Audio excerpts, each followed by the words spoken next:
দেখুন বন্ধুরা, আমার বাড়ির ভুট্টা গাছে কি সুন্দর ভুট্টা হয়েছে।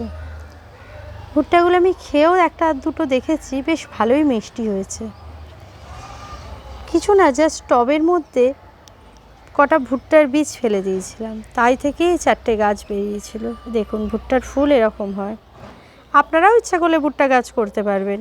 টবের মধ্যে একটু ভুট্টার বীজ ফেলে দেবেন। ভুট্টার বীজ বলতে আমরা যে ভুট্টা এনে খাই, কাঁচা ভুট্টা, সেই ভুট্টা একটু ফেলে দেবেন।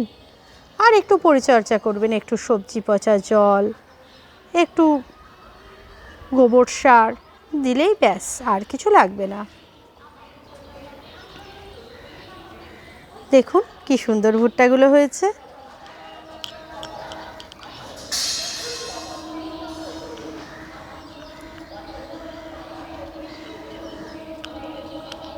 দেখুন, 4টে গাছ, 4টেতেই ভুট্টা এসছে।